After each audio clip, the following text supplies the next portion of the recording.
भगवान हनुमान जी को लेकर धर्म ग्रंथों में कई कथा कहानियों का उल्लेख मिलता है। हनुमान जी की जन्म कथा और उनकी बाल लीलाओं से जुड़ी कथाएं तो आपने जरूर सुनी होंगी, फिर चाहे वह खेली खेल में सूर्य का फल समझकर निकलना हो या ऋषि मुनियों को परेशान करने से जुड़ी कथा।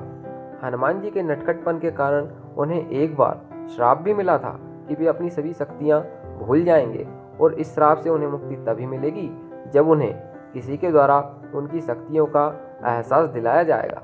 इससे संबंधित रामायण काल में एक प्रसंग है जिसमें सागर पार लंका में माता सीता का पता लगाने के लिए जामवंत हनुमान जी को उनकी शक्तियों का एहसास दिलाते हैं, जिससे पुनः हनुमान जी को अपनी शक्तियां याद आ जाती हैं। हनुमान जी की तरह ही उनकी माता अंजनी को भी नटखटपन और चंचलता के कारण ऋषि द्वारा शाप मिला था, जिस कारण वह देवलोक की अप्सरा पुंजिकस्थला से वानरी बन गई। माता अंजनी से जुड़ी एक पौराणिक कथा के अनुसार हनुमान जी की माता अंजनी पूर्व जन्म में इंद्रदेव की सभा में अप्सरा थीं।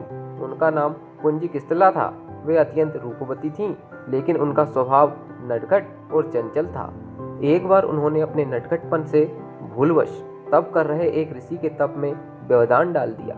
कथा के अनुसार पुंजिकस्थला ने ऋषि के ऊपर फल फेंक दिया था, जिससे ऋषि जी की तपस्या भंग हो गई और वे क्रोधित हो गए।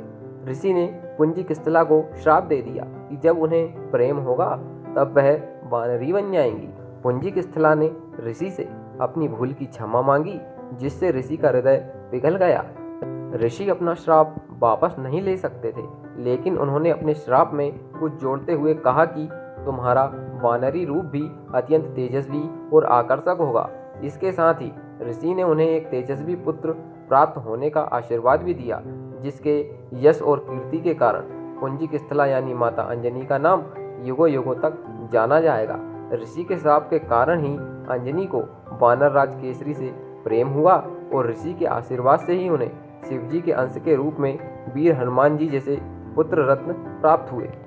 माता अंजनी के वानरी बनने से जुड़ी एक अन्य पौराणिक कथा के अनुसार हनुमान जी की माता अंजनी पूर्व जन्म में देवलोक की अप्सरा थी। उनका नाम पुंजिकस्थला था। एक बार ऋषि दुर्वासा किसी कार्य से इंद्र की सभा में गए थे।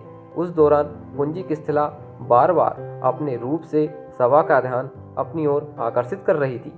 इस कारण ऋषि दुर्वासा को क्रोध आ गया और उन्होंने पुंजिकस्थला को अगले जन्म में वानरी बनने का श्राप दे दिया। हालांकि बाद में ऋषि दुर्वासा ने दया दिखाते हुए पुंजिकस्थला से कहा कि तुम्हारे गर्भ से शिवजी के 11वें रुद्र अवतार का भी जन्म होगा। तो आज के वीडियो में बस इतना ही।